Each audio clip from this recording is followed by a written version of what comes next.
Buying tickets to sports and concerts can be way too complicated, but there is a better, simpler way to buy. SeatGeek is the smartest, easiest way to get tickets to live events. And right now, get a $20 rebate on your first purchase. Just download the SeatGeek app and enter promo code Bomani today.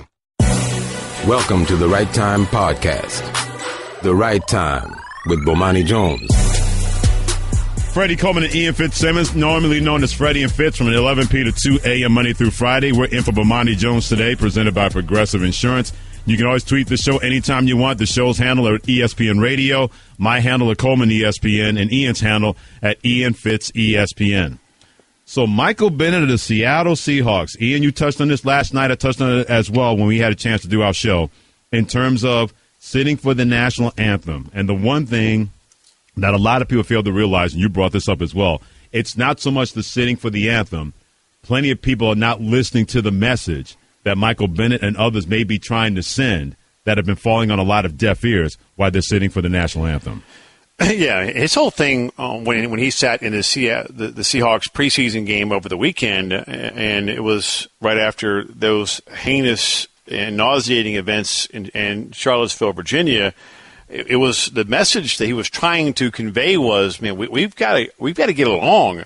It was more about love than hate. But we've seen how this movie plays out when you sit or kneel during the national anthem.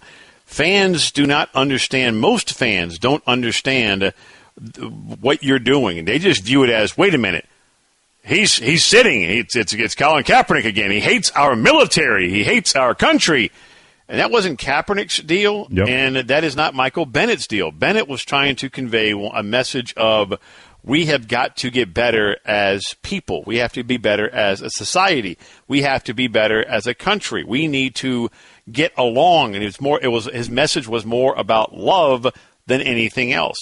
But again, we've seen this movie, Freddie, and it didn't play out well for Colin Kaepernick because the avenue of what they tried and what Kaepernick tried to do in conveying his message, his stance, which, again, I didn't agree with. But sadly, the way he went about it, I didn't agree with, sitting or kneeling for the national anthem, and along with Michael Bennett. Sadly, I don't have a better solution for them to get their message out. I have no idea what would be a better avenue.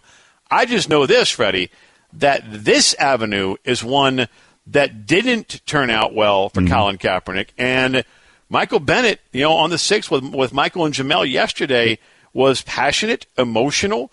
It was really moving to hear his thoughts on Charlottesville and the state of our country right now. And what he was trying to convey was a message of get along, like and love, and don't hate. And we have to try and figure out a way to come to a better place. The problem is, to get to that better place, there has to be a better avenue to try and get that message across and sitting for the national anthem because, as he mentioned, he's gotten all kinds of hate mail and death threats and whatnot. And I'm not surprised, by the way. And that's how that movie plays out. I wish, Freddie, I was smart enough to figure out a better avenue for these players to try and get across their message because most people today, in what you described very well, Freddie, as a 140-character world that we live in today, and what Mark Cuban describes as headline porn, all they see is Michael Bennett sits for national anthem. Or Marshawn Lynch sitting for the national anthem. And they don't go and read his quotes or listen to why he did it. If you actually went and listened to why he did it, you would be moved. You would be, hey, this guy, this is a loving American who's trying to make our great country better. Well, here's the deal with that. If you go into it with an agenda, it doesn't matter what he says or how he says it. That agenda is not going to change with so many people, especially when it comes to a polarizing topic as this, sitting, kneeling, not standing for the national anthem. He also brought out something else when he was on the 6th with Michael Smith and Jamel Hill yesterday on SportsCenter, talking about what would make the protests that are going on, that still may go on, what would make them more effective? I honestly believe that it would take a white player to be able to really get the things change, because a lot of people, when somebody from the other side understands and they step up and they speak about it, it will change the whole conversation, because you bring somebody who doesn't really have to be a part of the conversation to bringing himself and making himself vulnerable in front of it. And I think when that happens, things will really take a big jump. I hate to disagree with a guy who's a lot bigger than me, but I'm going to when it comes to Michael Bennett, what he said. Stronger and faster. Check. When it comes to that, here's why I disagree with it, because people who hated it before are still going to hate it. You could have every white player in the National Football League do the same thing that Colin Kaepernick did and that Michael Bennett did and that Marshawn Lynch did. Can't forget about Eric Reed. And there are still going to be people that are going to hate it, period, end of story. I think the only white NFL player that could possibly do this and not get any blowback would be Captain America himself, Tom Brady. That might be the only white player in the NFL that if he decided, and remember, Tom Brady, and you can vote or root for whoever you want. He's the same guy that has a relationship with President Trump. That's not a crime as far as I'm concerned. He had a Make America Great Again hat in his locker. That's not a crime to me. But to me, and this is, and I'm not saying this strongly, but I think that would be the only one that if he decided to do that would not get any blowback. I disagree, because if you're not a Patriots fan, most people hate the Patriots, even Captain America. But most people love Tom Brady, though. Do they? Compared to the Patriots as an organization, if you're not a Patriots fan, a lot of people even look at the Aaron footballs, the immaculate deflation. He's a cheater. I mean, people hate winners. People hate Alabama. People hate the Yankees. But wouldn't that be the ultimate irony that if you're a quote unquote Patriot and you are going against a Patriot, if he did something like that in Tom Brady? Hey, didn't think about that. The play on words there, Coleman. Well done, Coach. Bow to your neighbor. Bow to your partner. But I think he'd be vilified also. Drew Brees, vilified. Aaron Rodgers. How dare you? Because most people in the world we live in today, as the owner of the Dallas Mavericks, Mark Cuban, so eloquently put it, about a year ago, it's headline porn. Mm-hmm. They don't read the articles. They just read the headline, and they might read 2 sentences in, and if it's something that makes them angry or they don't agree with, then it's over, and they've already made up their mind as to how they view that particular story, stance, protest, whatever it might be. And it's sad. Again, the 140-character world we live in. Right. If you go and listen to that 9-minute interview with Michael Bennett, with Michael and Jamel on the 6 yesterday, it is moving. I mean, his passion for making this country better and why he sat during the national anthem. And his dad was in the military, yep. And he made a quick point. He pointed that, look, this is not about, and he talked about how he's gotten letters and and threats and this and that, and he was very clear. This is about a direct reaction to what happened, those heinous events in Charlottesville, and he's trying to get a message across of like and love. We can't hate. We have to get better. But we've seen how that movie plays out when you sit or kneel for the national anthem. People have a perception that you are hating the military or hating this country, and they're not going to go and listen to why you're doing it. They have to come up with another avenue.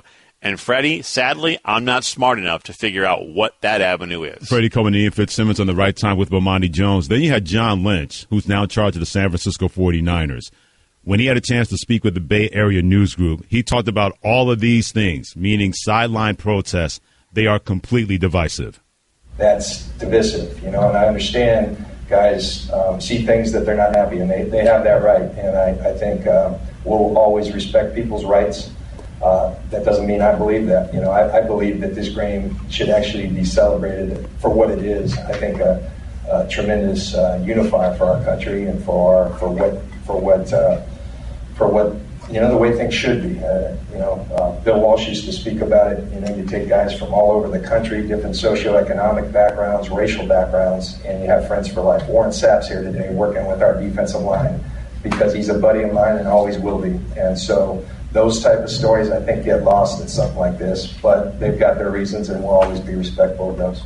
Here's the problem that I have with John Lynch. You should not need a national anthem to unite people. How about uniting people because people are people and you respect their differences and respect where they're coming from? You don't have to like it, but that doesn't mean you can be disunited or use a national anthem or a flag to wrap that around people to unite them. That's why I disagree with him on that one. But here's another part of that, what he said that I don't think a lot of people talked about. John Lynch in charge of the San Francisco 49ers now. The same San Francisco 49ers team in which Colin Kaepernick knelt for the national anthem. If you're John Lynch trying to move as far away from that as possible, you're going to say everything that's anti-Colin Kaepernick so you can make sure that people who didn't want to support your team, that don't want to support you now, if you are in the same side as Colin Kaepernick, I think John Lynch made it a point to say, hey, this is supposed to unite us, but also making sure, let's make sure we keep Colin Kaepernick as far away from our organization because he's no longer part of this organization, and we don't want what happened last year to stay with us as we're trying to get this started and get this redone in San Francisco. I don't know if that was part of it or not. I have absolutely no idea. But I do know this, that for me, the national anthem is sacred and always will be, always has been. That's just the way that I grew up and not just the way I was raised, but that's just the way I feel. I'm with Jason Garrett on that one, the head coach of the Dallas Cowboys, when he said that earlier this week. And that's why, but I will go and listen to why someone did something like Michael Bennett. And when you listen to why he did it, I applaud why he did it. I just don't – there's got to be a better avenue to try and relay what he's trying to get across with a platform that a pro athlete of his stature has. I implore you folks, if you are hating on Michael Bennett for sitting and during the national anthem, not everybody, and I don't like how he went about it. I don't like that, but I love what he was trying to do. Yeah, the message is phenomenal. The way of trying to convey the message is there has to be a better way. There just has to. But again, man, it took me 6.5 years of undergrad, Freddie. I'm not smart enough to figure out a better avenue. Mark Zeno hit me on Twitter saying if an anthem is not needed to unite us, then a statue should not be able to divide us. We overplay both sides a lot. The Right Time with Bomani Jones. What if I told you you can't lock up the will to win? We are all about to witness an event that's never happened before in television sports. A top boxing contender coming inside the walls of a prison to fight an inmate. We called him the Great Scott. He was built like Hercules. James Scott is one step closer to the light heavyweight champion of the world. I don't know that everybody thought this out all the way through. The all-new 30 for 30 podcast. Subscribe now on the ESPN app or Apple Podcasts. 30 for 30 podcast is presented by Mini. We're finding the best sports stories for you right now.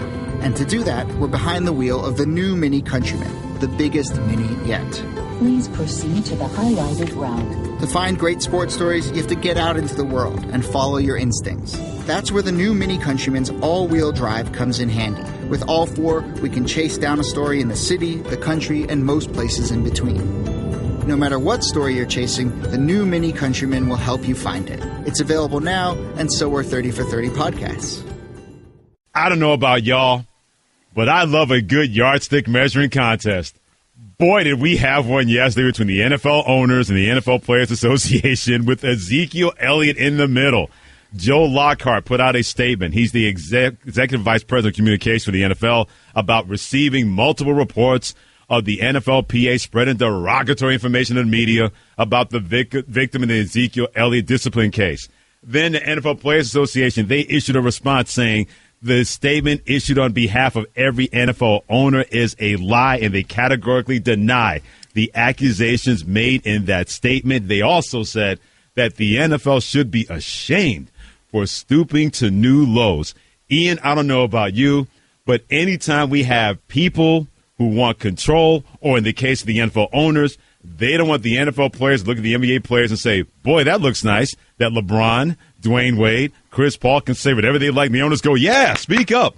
Yeah, why can't we do that? The NFL owners are not ceding control. The Players Association knows that. That's why this whole yardstick measuring contest yesterday was ridiculous and full of it between both of these two. And right in the middle of it is Ezekiel Elliott and the alleged victim, his ex-girlfriend, Miss Thompson. I mean, and Freddie, this is one where both sides could easily be right. As a matter of fact, I think both sides are right. The NFL. Explain yourself. And in the letter they sent to Ezekiel Elliott's camp and his attorneys, cites 3 different instances, where in some form or fashion he put his hands on her in an aggressive way that was, and for lack of a better term, a form of domestic violence. Now, we have to say alleged because he was not ever charged or convicted in a domestic violence crime. But in the court of the National Football League, he is guilty of that very thing.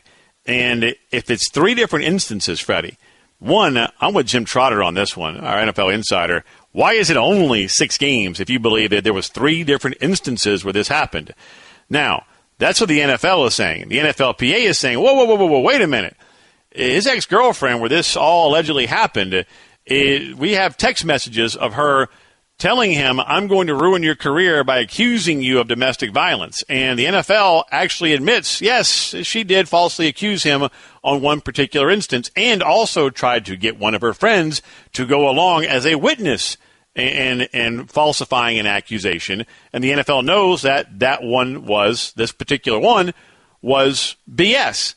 Then you also have the NFLPA coming out with, hey, she's trying to blackmail him, or once tried to blackmail him, with a sex tape where she wanted $10,000 and then $20,000 for an alleged sex tape.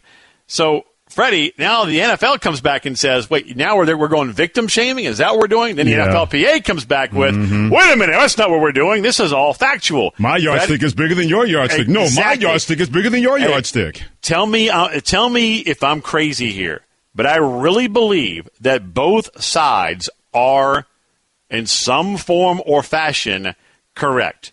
Where the NFL is not going to do a year-long investigation and suspend their leading rusher last year and one of their rising stars on a team called the Dallas Cowboys for 6 games unless they found something. And on the other side, Ms. Thompson, guess what? You did lie to investigators, and you did try and have a friend go along with your lie. And the NFLPA does have emails and texts about a blackmail scam, where she tried to blackmail him or was going to blackmail him about some sex tape to the point where she even had an email address to the tune of Ezekiel Elliott sextape.com or something like that. Freddie, wow. I really do believe that to some degree, both sides are correct, which means this thing is going to get not just nasty, but in the bottom of the sewer type ugly. Well, here's the deal with that. I think they're already there with the statements they put out yesterday. They've been there for a while because both of these two entities have had nothing but an adversarial relationship. That's not stopping anytime soon. That's number one. Number two, and you can believe or don't believe or who you want to believe, however you want. It comes down to the fact that if this had happened 3 years ago, Ezekiel Elliott's getting a 1-2 game suspension because the NFL was so inconsistent with their disciplines and penalties back then. Still are. They don't want to be inconsistent anymore. That's why they put the 6-game suspension as a baseline. If Ezekiel Elliott had been a part of all the stuff, 160-page report, by the way, on what they thought they found out or what they found out from the investigation with Ezekiel Elliott and Ms. Thompson. 160-page report that the NFL has that we will not be party to because we're not ever going to see that. We may never get to the bottom line of that truth. But if this had happened 2, 3, 4 years ago, because of that inconsistency, that's why they are where they are, meaning the NFL. They don't want to look bad in the court of public opinion when it comes to domestic violence or alleged domestic violence. And, yeah, Ezekiel Elliott had a rookie season for the ages. The NFL did not give a blank, especially when they did not want to have people look at them with stink eye. And people are going to continue to look at them with stink eye anyway because they've been consistently inconsistent this whole time. But they want to make sure that, hey, we are steadfast in doing this. They're putting out the illusion, both the NFL and the NFL Players Association, that they actually care. We know the NFL does not care about players, especially if they're not on the field producing for them. That's what it comes down to. And the NFL Players Association, it seems to me, Ian, they pick and choose who they want to support. I'm not saying they should not support Ezekiel Elliott in this situation, but where are they with Colin Kaepernick? Silence from the National Football League Players Association. They pick and choose what they want and who they want. just like the NFL and the owners. That's why we got this big pile of wrong or big pile of right when you got the players on one side, the owners on the other side, and both of these two are determined to not come together. I go back to Josh Brown. 1 game suspension. And that's inconsistency. Right. They put him on the exempt list. Yet now they want to make an example because they don't want to look bad when it comes to that ever again. And there was more public knowledge on Josh Brown than there is on Zeke, even though a lot of that is now being, or some of it is being leaked out via the media to the public. I'll say this also, Freddie. Remember, Ezekiel Elliott is not some choir boy. No, he's not an angel in this. You're right. Yeah, we have. Yep. I mean, we got into this, many a time on our show, on Freddie and Fitz at night here on ESPN Radio. 11 p to 2 a.m. Well done. The same, my bad if we're not doing it. The St. Patrick's Day Parade incident, which I was there for that, being based in Dallas, Texas, when he grabbed that woman's breast and then exposed it, that alone is worth 2-3 games to me. Alone. Forget everything else that may or may not have happened. But again, to your point, NFL versus NFLPA, I think to a degree both sides are correct, and this thing is going to be a nasty, nasty fight. The Right Time with Bomani Jones. Okay, keep your eyes closed. Okay. I want to show you my first ever painting. All right. Okay. Open your eyes. Oh, that's a lot of colors and shades. So be honest. What do you think? Well, I like how if you switch to Geico, you could save hundreds of dollars on car insurance. Oh, yeah, that's true. Yeah. Here, why don't I hold your paintbrush while you call them? Geico, because saving 15% or more on car insurance is always a great answer. Let's talk a little Jackson Jaguars football, specifically Blake Bortles. What has gone on with him? Let's bring in our man Michael DiRocco, who's the ESPN NFL Nation Jaguars reporter on the show Pinso Performance Line. Michael, 2 years ago, I bought into this guy. 35 touchdowns, 18 interceptions, over 4,000 yards. Fast forward to now, and he's getting yelled at by Allen Robinson at practice earlier this week. What has gone on with Blake Bortles? Yeah, I don't think you're the only one asking that question, by the way. I think there's a lot of people in the building asking that question, too. Look, the problem is that he's never made any steps forward in his development since that year. He's still making the same mistakes that he made then. He's still staring receivers down. He's still predetermining where he's going to go with the football. He's still inaccurate as a passer, especially on some of those crossing routes where he's throwing balls behind guys. So the bottom line is he hasn't gotten any better in his fourth year, and he should have, and that's why this may be his last year here in Jacksonville. That was my next question. Not if, it may be, if he doesn't get better, I think it will be. How short is the leash with Blake Bortles with the new regime there in Jacksonville? Yeah, it's not very long. Look, this team, the owner Shad Khan wants to win now. He's got 17 wins in 5 seasons as an owner, and he's made it pretty clear when they hired Coughlin and Marrone and then what he said that he wants to win now. So they've built something pretty solid here on defense, and A.J. Boye, Jalen Ramsey might be one of the best, or are the best.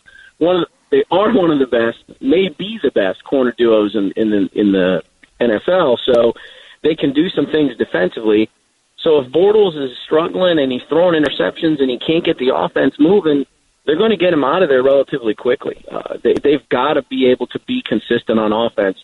This division is still wide open, I think, with the exception of maybe the Colts if they don't have a healthy Andrew Luck. So the Jaguars can't afford to fall far behind. They open up with the Texans and the Titans. Go 0-2 when you're really behind the 8 ball there. So his leash is not going to be very long at all. By the way, the one thing that really bothers me, Michael, and you can speak on this, it's one thing to know that a guy is struggling, but the players on this team have been awful in just openly throwing this guy under the bus, throwing shade at this guy. Why haven't the Jaguars players been more supportive with Blake Bortles struggling? Well, I think in the case of Allen Robinson, you see that kind of stuff all the time. I mean, guys get a little upset with a bad throw or a bad play, and they're frustrated, and stuff comes out there. And normally you don't hear that. That just happened to be right there on the sideline where the fans were and where someone was recording it. So you hear that stuff a little bit every once in a while. But that being said, yeah, I mean, they say the right things publicly. when we ask them in interviews about it, but when you see stuff like that, you got to wonder, hey, does he completely have the support of everybody in the locker room? And the people I talk to say yes. But honestly, you have to police yourself if you're a player like Allen Robinson, when you know that there's cameras and people around, to be careful about what you say. Now, he may have just been frustrated at that one play. That may have been it, but that's what got captured, and that's unfortunately what everybody is talking about and remembers. Michael, what about Leonard Fournette? He caught a lot of you-know-what for saying, hey, man, SEC, that's just as fast as the NFL. This is easy. Of course, he's going up against second- and third-team guys. Did he get a little taste of humble pie, maybe even from his teammates, saying, hey, man, you better chill it a little bit? Yeah, I wrote a story about that. I talked to some of the guys, T.J. Yeldon, Cam Robinson from Alabama, Corey Grant, who played at Alabama and Auburn. And they all said they agreed with him from the standpoint of that playing in the SEC makes it easier. He should have used the word easier, not easy, in their opinion.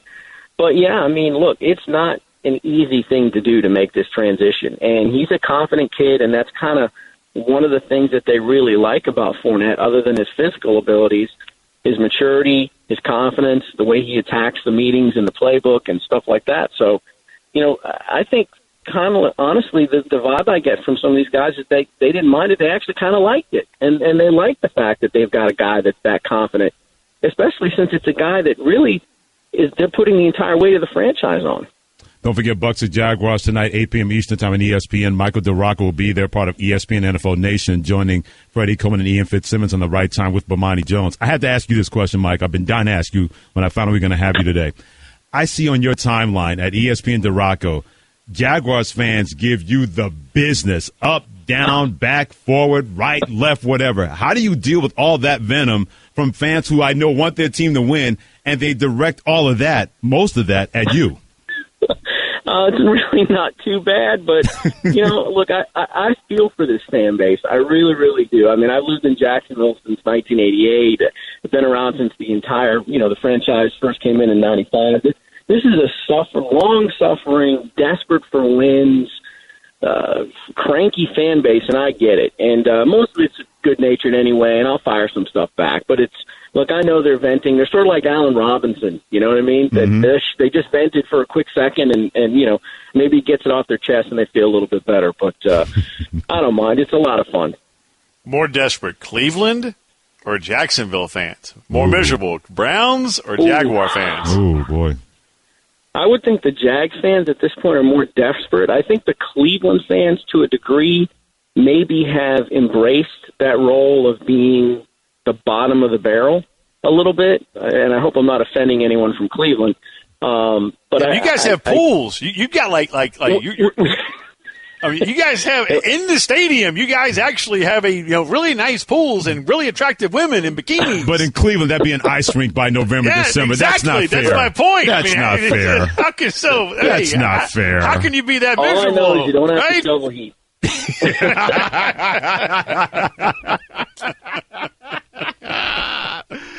Point taken by Michael DiRocco. Follow him on Twitter at ESPN DiRocco. He'll be in Jacksonville tonight covering that game, part of ESPN's coverage, Bucs at Jaguars, to see what will happen next when it comes to Blake Bortles. He joined us on the right time with Bomani Jones. Michael, appreciate the time, my friend, and you take care.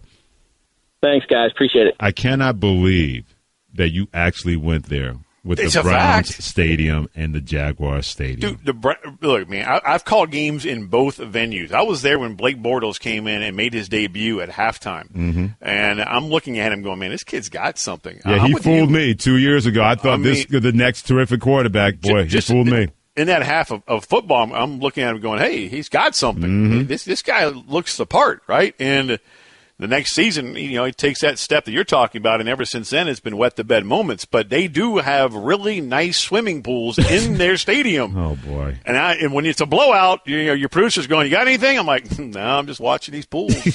I'm good." So the next time, blowout. the next time Cleveland, you're on Lake Erie. You're freezing your tail off. Yeah, the next time Ian does a game part of ESPN NFL coverage and the game's a blowout, the bosses should be paying attention. He is gold bricking on the job in the second half.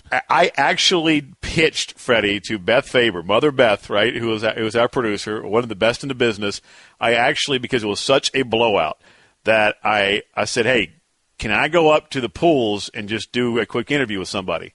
And her reply to me in my ear was, you are really a sick, twisted soul. The Right Time with Bomani Jones. Okay, keep your eyes closed. Okay. I want to show you my first ever painting. All right. Okay. Open your eyes. Oh, that's a lot of colors and shades. So be honest. What do you think? Well, I like how if you switch to Geico, you could save hundreds of dollars on car insurance. Oh, yeah, that's true. Yeah. Here, why don't I hold your paintbrush while you call them? Geico, because saving 15% or more on car insurance is always a great answer. You can raise your hand and say, yep, Freddie, I was wrong about Jameis Winston. It's all right. Just tell everybody. We all know. Plenty of people wondered when he left Florida State with some of the immature things that he did that the Tampa Bay Buccaneers should have taken Marcus Mariota instead of him if they had the opportunity to. And many people believe Lovie Smith was going to be a big factor in the success or failure of Jameis Winston. Well, for those who have watched Hard Knocks, I don't know, Ian, if you've seen it the first couple of episodes. Saw the first one. Okay, the first one. I don't know if it's great, but compared to the Rams last year, it's fantastic. It's Oscar-winning compared to that last year. But Jameis Winston, if he wasn't a star before trying to resurrect his reputation, if he hadn't done that before already, he has gone a long way, in my opinion, in the first two episodes of Hard Knocks so far at the Tampa Bay Buccaneers. Freddie, I think he changed his reputation and his image going back to last season when he led the Bucs. I mean, they did the Tampa Bay Buccaneers to a winning record, and now they are a legitimate threat in that division. Meaning you have Atlanta and then a threat to make the playoffs as a wild card, in my opinion. That's a good, really good football team, and Winston is getting better and better. Yeah, they were 8-6 last year with a chance to go to the playoffs after 14 games. So, I mean, to have them to be in a position in Week 15? Yeah. You know, I mean, he is getting, again, better and better every single year. But what Hard Knocks, to your point, is doing, and look, go back to last year off the field. You know, press conferences, the way he handled himself, again, being aware of his surroundings, and he has gotten better and better and maturing and growing up. What Hard Knocks has done, at least in episode 1 that I've watched, is you see how players gravitate to him. You see him being very self-deprecating. I mean, him going back to that shack that he grew up in Hoover was unbelievable, where they would have to drink out of this faucet on the side of the home, and he went and drank out of it again, right? And he's like, that's the best water on the planet, but you got to watch him over here. Don't want to step in the pee. And you're like, what? He's like, oh, wait a minute, that's where that was the bathroom. We used to pee off the deck right here. The boys did. Wow. So, I mean, you're going, wait a minute. This is the same guy, and he came from that, and now look where he is, and he still embraces where he came from. And a lot of his family still live in that exact same spot, but they got a new grill. So I agree with you, Freddie. It has become this episode of Hard Knocks, if one person is going to benefit more than any other, as far as, forget football, but as a person and humanizing them, I really believe, I'm with you. I really believe that it's going to be Jameis Winston, and you're going to see how far he has come as a person from his days at Florida State. And I'm a big believer that he's the reason Lovie Smith got fired, because they said, hey, this guy does not need as much as we thought he was going to need. So at that point, Lovie Smith, and your defensive coach, your defensive guy, defense has got to be better. They moved him out of the way. But I thought a big part of that, real quickly, Ian, was that Jameis Winston turned out to be a lot more mature and learned his lessons a lot quicker. That's why they moved Lovie Smith out, put in Dirk Cutter, and decided to move on down the line. All right, look, I thought that Lovie should have stayed, but I understand your point in seeing why they blew him up. Yeah, I think he should have stayed as well. But to me, that's why I thought the Tampa Bay Buccaneers decided to move on and move Dirk Cutter in. The Right Time with Bomani Jones. Buying tickets to sports and concerts can be way too complicated, but there is a better, simpler way to buy. SeatGeek is the smartest, easiest way to get tickets to live events. And right now, get a $20 rebate on your first purchase. Just download the SeatGeek app and enter promo code Bomani today. Welcome to the Right Time Podcast. The Right Time with Bomani Jones. They decided to let us see the sunlight. Boy, they're going to pay for that decision, allowing us to do that. Let's put it that way. You can hang out with us anytime you want. The phone number's there for you at 888, say ESPN, 888-729-3776. Nick Saban is always going to be Nick Saban. He is the boss of college football. As a matter of fact, Ian will get a chance to be around him and Jimbo Fisher of Florida State. That'll be part of the college football radio coverage on ESPN Radio on that first Saturday in September, Alabama, Florida State, at the Mercedes-Benz. I can't call it just the dome. It's more like a colossus. It's a spaceship. Absolutely. By the way, your favorite person, Coy Wire from Headline News, they gave him a tour of the stadium. And there's no Chick-fil-A in there, by the way. They have Chick-fil-A, but there's no Chick-fil-A because they don't serve on Sunday. But they have a Chick-fil-A stand in the stadium that's only going to be used one time when the Atlanta Falcons are going to play. Well, hold on. On that very note, so there are actually multiple Chick-fil-A stands. Mm-hmm. And for people who don't know, Chick-fil-A is based out of Atlanta. Mm-hmm. And I know has Chick-fil-A gotten to Connecticut yet? Chick-fil-A's coming. Yeah, as a matter of fact, it's here. Yeah, no, it's here in Connecticut. As a matter of fact, where I live in Southington, they're building a Chick-fil-A. Believe me, that's going to be a happy day. So it's about to be there. So there's a lot of people across the country that have not experienced the greatness of Chick-fil-A. I am 1,000,000% convinced that they are putting serious addictive narcotics in their sandwiches because they're that good. Yes. I mean, it is one of the best sandwiches, and the waffle fries are unbelievable. I mean, in the Polynesian sauce, I mean, come on. It's phenomenal. Stop it. You're making me hungry at 5:03 Eastern time. Knock it off.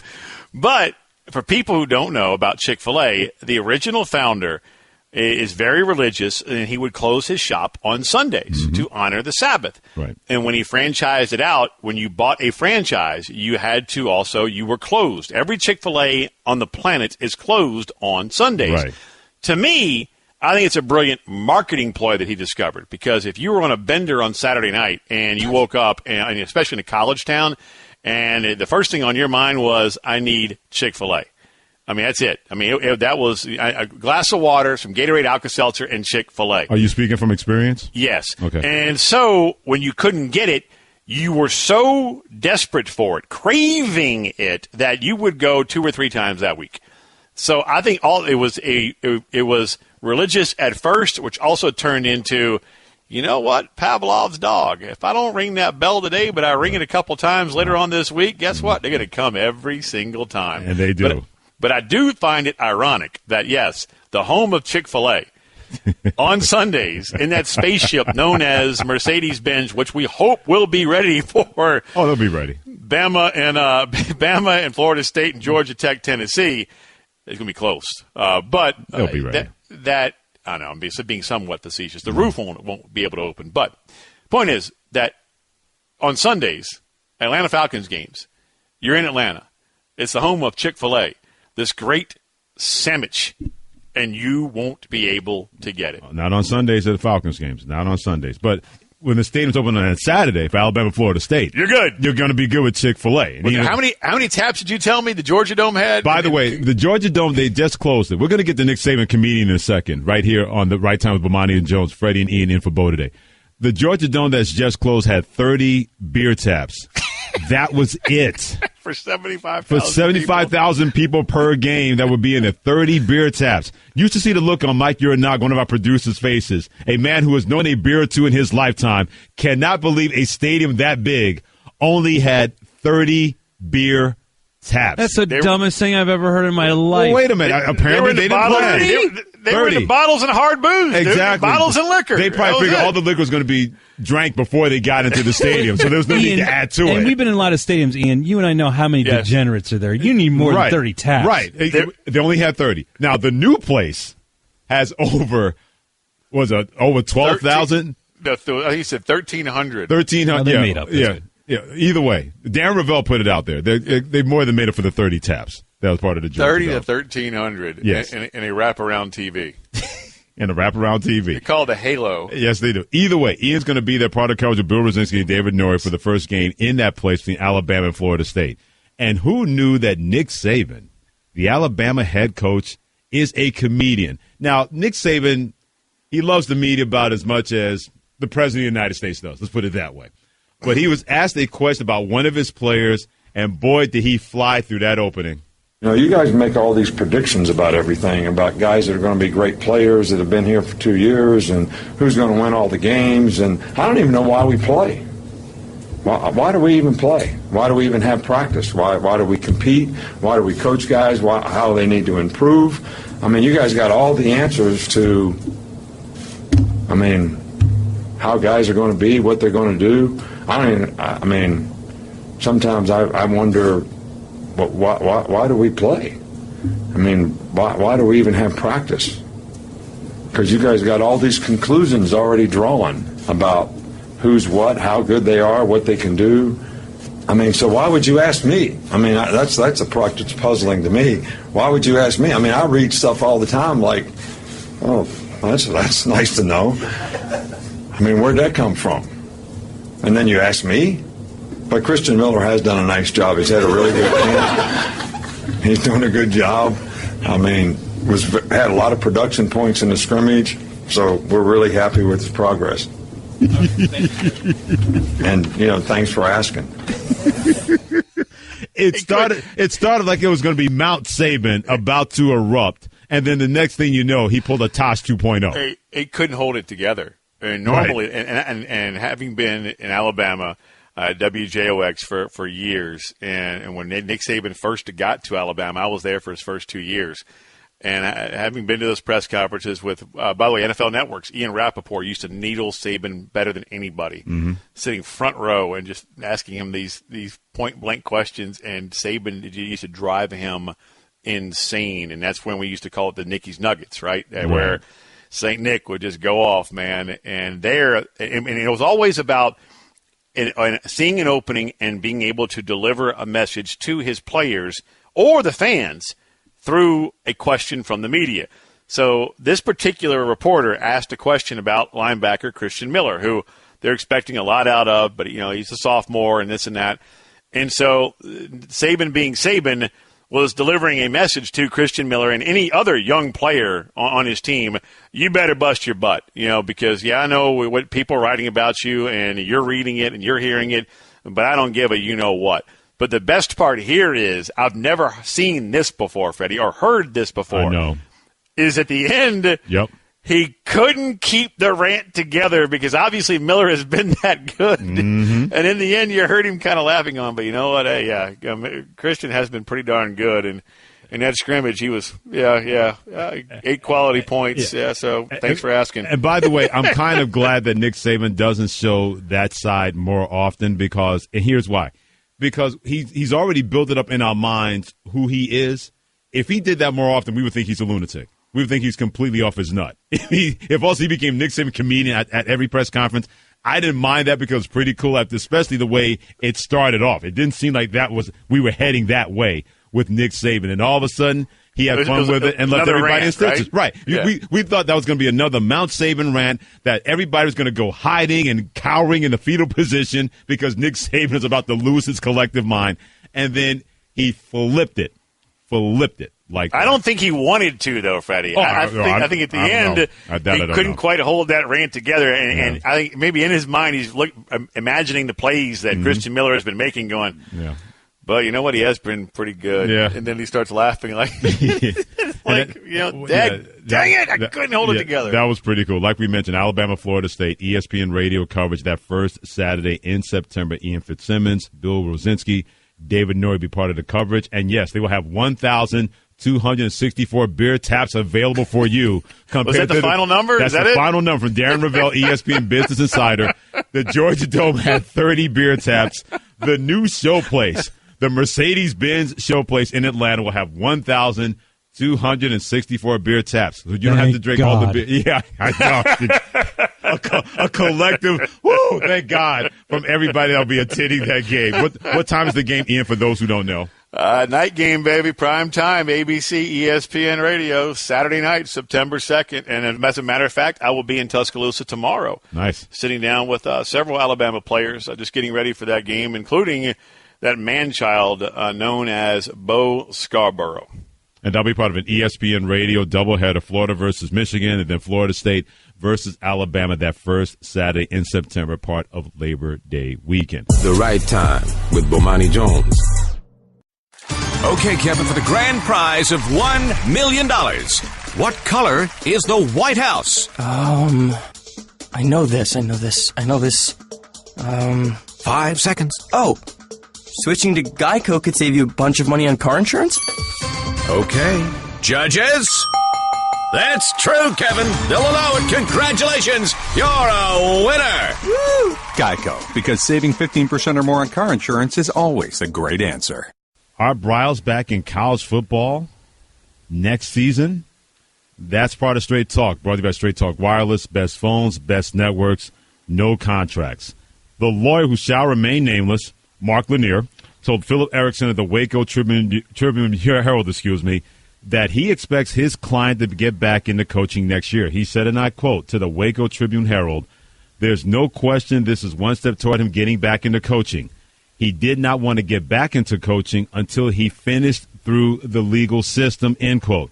He also said schools have contacted Briles about coaching. He expects that he feels a measure of vindication, Ian, after being dropped from the lawsuit against Baylor University.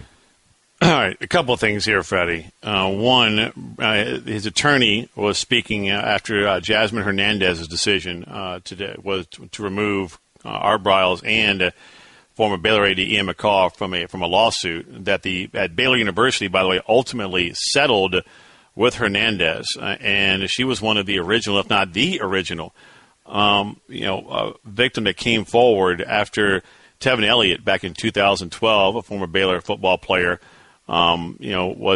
She said that he violated her, raped her, and Tevin Elliott is now serving 20 years in prison.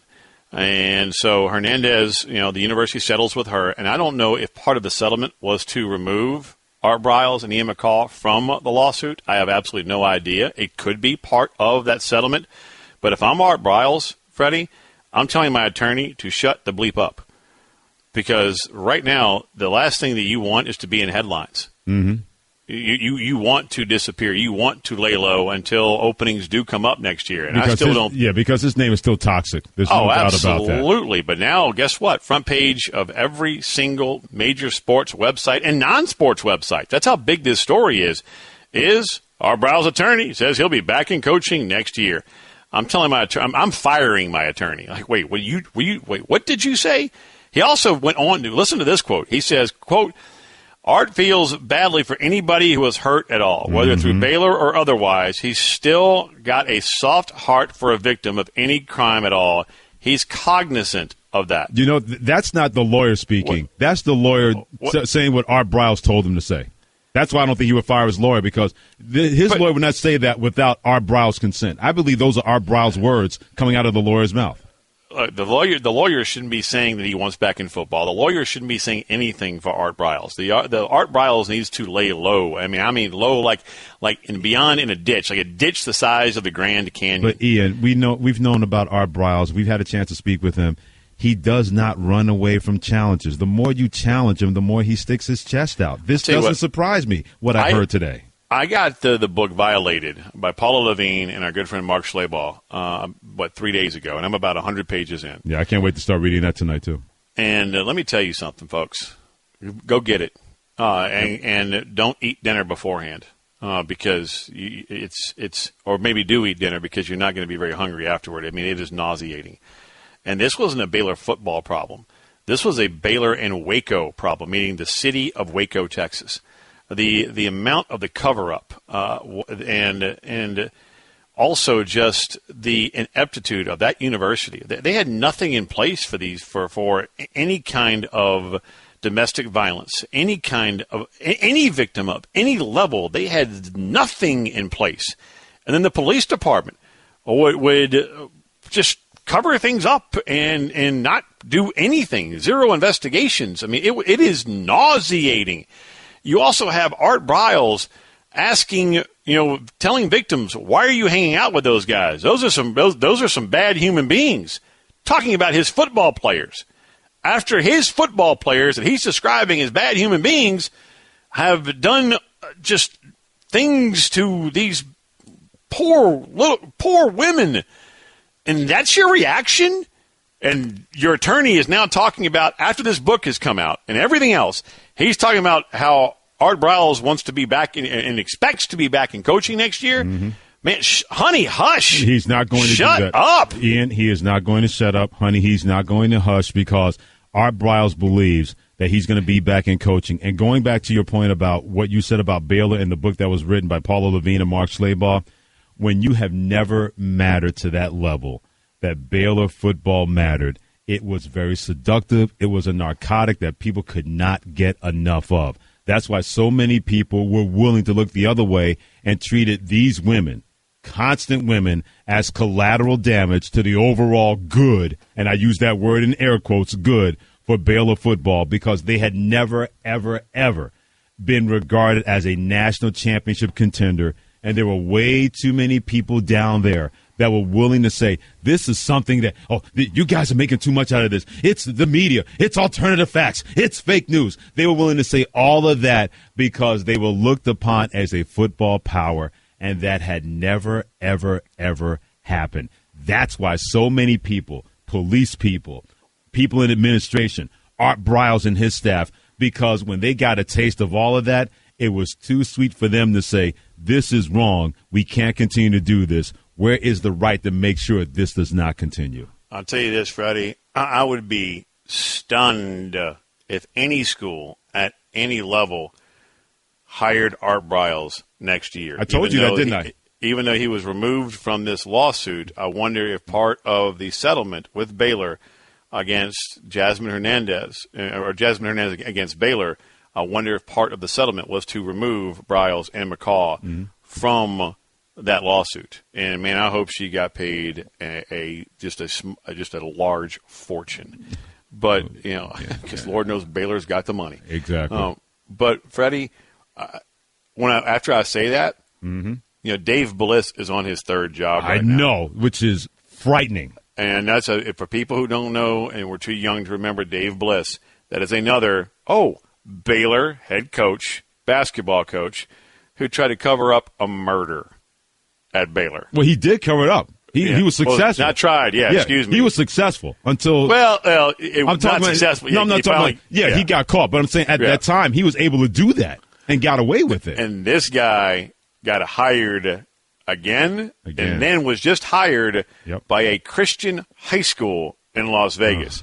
So if Dave Bliss can go on his third job and you can win to the level that Art Briles has won, I don't think he would. I wouldn't hire him. And Art was a friend of mine, being based in Dallas. I mean, and I'm still stunned as to everything that happened there. I really am. Even so far removed and all of the time that has passed. But Freddie, when you can win like he did, whether it was at Texas high school football or at Houston, or you make Baylor of all places a national power, I said I would be stunned. Yeah. You know what? I just now talking it through. If Dave Bliss can get another gig, it's sad to say, Briles might be able to get another gig. That's all well and good. I don't think it's going to happen in 2018. I hope not. I don't think it'll happen in 2018. I think his name is still too toxic. There still has not been enough time passed that somebody can spin that. If you're an athletic director or school president, let's say if you report, let's say if your boss is a female. Good luck. Yeah. Good luck. Let's say you're an athletic director and the person you have to report to is a female. Are you going to try to spin that positive so you can win? And think that's going to work? If your boss is a human being. Well, that goes beyond the pale. I get that part. But let's say if you're an athletic director and your boss is Miss or Mrs., how can you even go into her office and look in the face and say, hey, I want to hire that guy to turn over our football program? If you're an athletic director and you are married, right? I mean, how do you look at your bride? Ian, how many people have done that and looked at their bride and moved on? I just gave the example, right? Like, hey, Dave Bliss has been hired not once, but he's on his third job. Man. So that's the sad part, Freddie, is that when it comes to winning, man, people will go to dark places to try and get W's. Yep. But Art Briles, the guy that I knew, Freddie, I'm still in not disbelief anymore, especially reading Violated. But, man, I don't see how he could get a job next year. And if I'm, again, going back to my original point, if I'm Art Briles, I'm telling my attorney, would you just stop. Don't talk. Let my toxic name go away, and move on. But No. And who knows?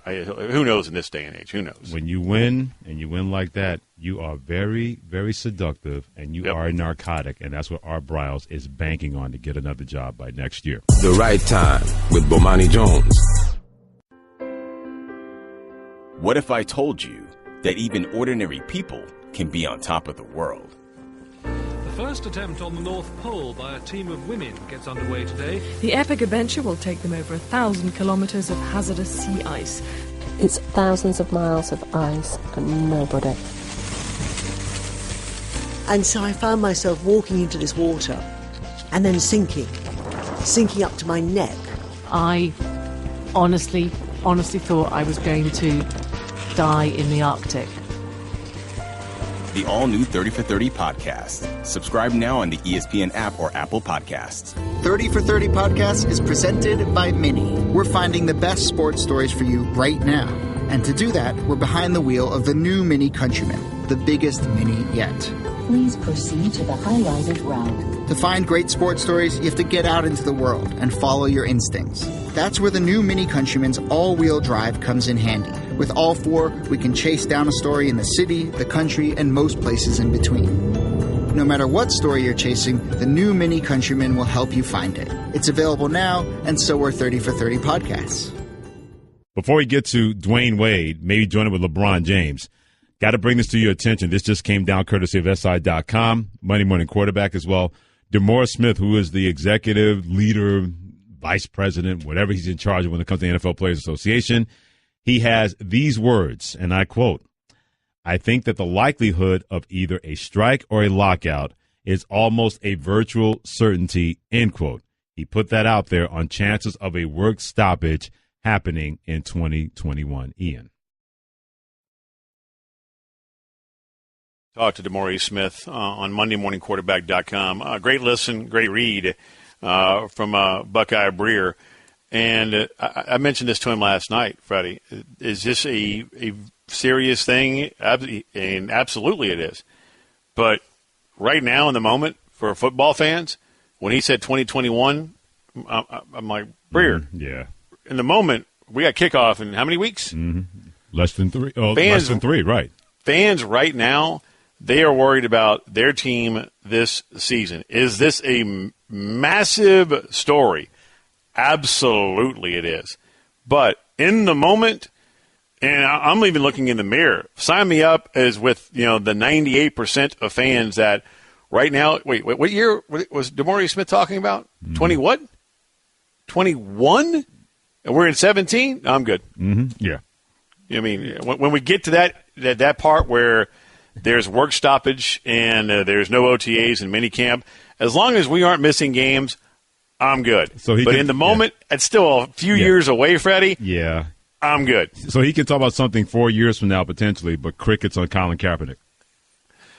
And that, Freddie, is a great point. And for people who don't know what you're talking about when it comes to DeMaurice Smith, please, sir, the floor is yours. By the way, Colin Kaepernick, still without a team. No one from the NFL Players Association supporting him. DeMaurice Smith, the leader of the NFLPA, nothing speaking on his behalf. Crickets. Yet, hey, 4 years from now, oh, my God, a virtual certainty we have a lockout. Everybody, grab your coins. Hold on to your kids. Colin Kaepernick. Cats and dogs living together, exactly. Right? Got to keep the mailmen and the dogs away. But Colin Kaepernick, who didn't break any laws, didn't commit any crimes. Crickets from DeMaurice Smith. Yet, hey, 4 years from now, make sure you talk to your parents. Make sure you talk to your kids. It's certain to be Armageddon. Email your NFL owners, right? Hey, we're going to have a work stoppage, possible lockout. My stuff, cridy, man. And so the message is enjoy the season this year and next year. And the next following year. But come 2021, a pumpkin, we might have a problem. Geez. The sky is falling. The sky is falling. And I should have asked Breer last night, and this is why at times I really question my IQ. Well, not at times; it's pretty much daily. I should have asked him about did DeMaurice bring up Colin Kaepernick? I did not ask him that. I am an idiot. You would have heard the same thing that Colin Kaepernick has heard. Crickets.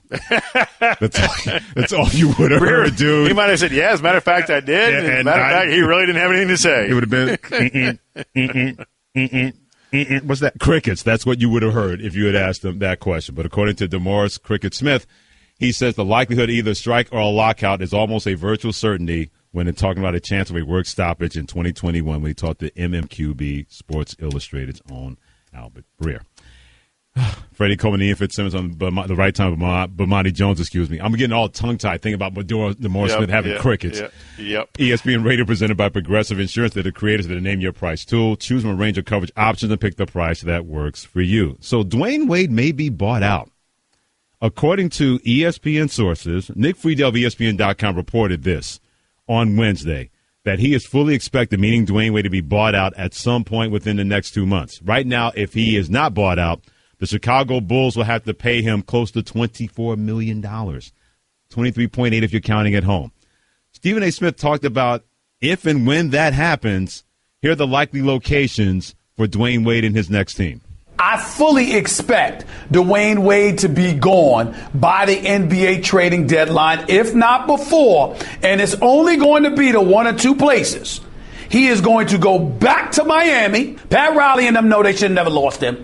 Yeah, they both played a role in it to some degree, but the bottom line is he should have been treated and appreciated a little bit better, and they would have been in the playoffs last year had he been in Miami. And they're going to make sure they get him back. It'll either be this season or he'll make a pit stop in Cleveland for one final championship run with LeBron James before going back to Miami. So Stephen A. Smith fully expects that Dwayne Wade at a certain point will wind up back in Miami. Not for nothing, Ian. This has LeBron and Dwayne Wade together for LeBron's last year in Cleveland written all over it. I tend to agree, Freddie. And Dwayne Wade has had a Hall of Fame career. I mean, he's going into the Hall. He has been absolutely remarkable. But Father Time has caught Dwayne Wade. What did he average last year? I mean, pretty decent, 18 points a game. Yeah, not bad. He only played in 50-some-odd games, maybe 60 games, right around in there. Which is what you're going to get from him at this point. Yeah, and he's going to be 36 in January. Yeah, he averaged 36. He averaged 18.3 points, 4.5 rebounds, 3.8 assists in 60 games. Okay, 60 games. You're right on it.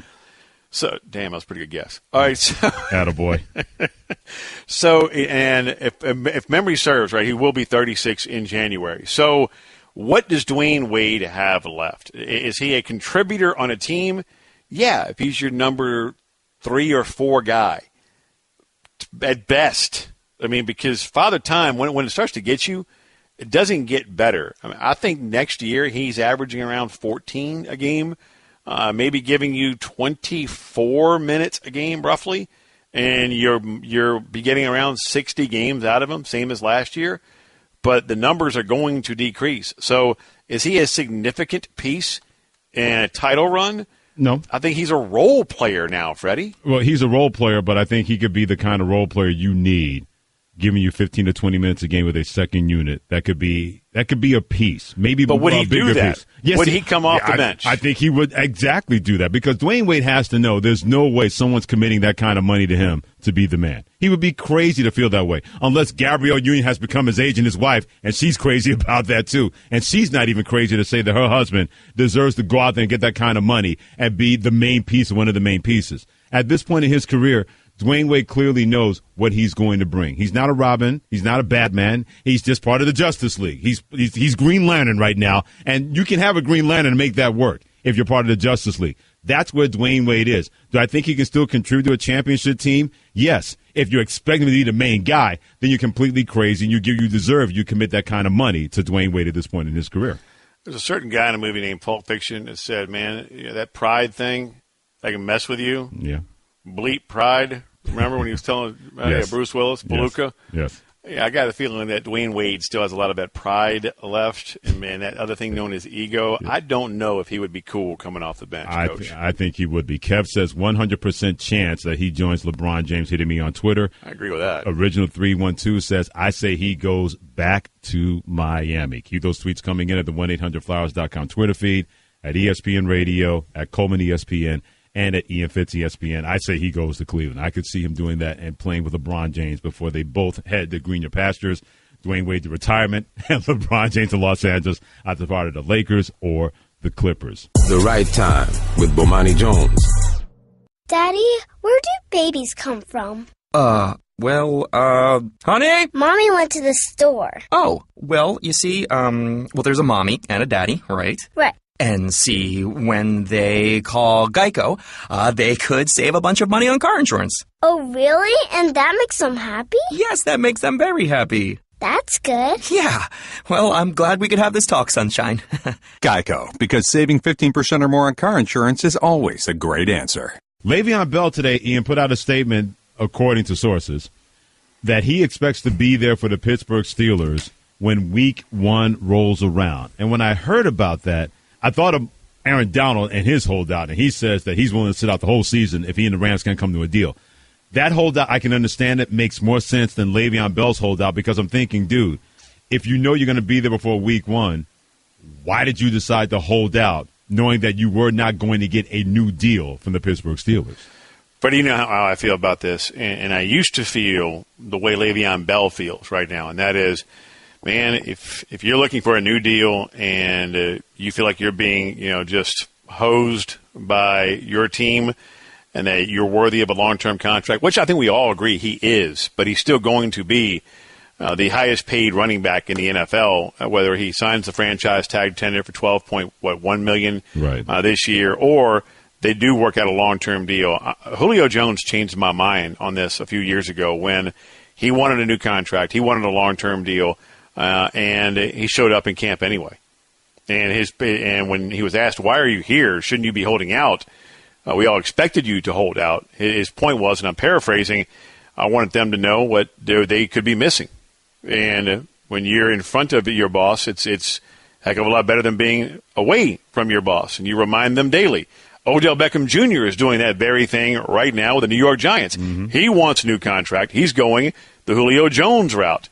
If Bell, I'm with you, Freddie. If Bell expects to be there Week 1, then be there now. Go ahead and show up and start, rekindling that remarkable chemistry that you have with Ben Roethlisberger, your O-line, and everybody else. I mean, he's going to be fresh. You know he's going to be in shape. You know he's training his butt off right now.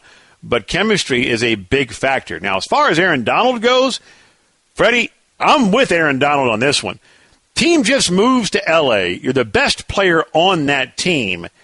And the moment they drafted you a few years ago out of Pittsburgh, if they believed that you were the player that they think you're going to be, and he has been, and he is now the best player on that team, then pay that man his money. This is not a franchise tag situation. Bell's going to get paid double digits and millions no matter what. Aaron Donald right now wants a new deal like Odell Beckham Jr. is seeking. But Donald is going about it like a gangster, like saying, hey, man, I've been smart with my money, and if you don't give me my long-term deal, I'm not going to play. I won't be here this year. And, Freddie, I tend to agree with Donald on this one. L.A.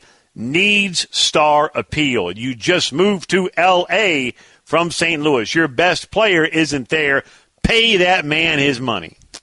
With Aaron Donald, especially the position that he plays, even Le'Veon Bell, because the shelf life for both of those positions, defensive tackle and running back, are not longevity positions in the National Football League. That being said, if you're Aaron Donald and you're scheduled to make $1.8 million this year and $6.8 million next year on your fifth-year option, you looked at that and said, man, I know that's great money for everybody else, but not for what I do with this franchise. If you're Le'Veon Bell and you're saying, I expect to be there for Week 1, essentially you had told everybody you extended your summer vacation.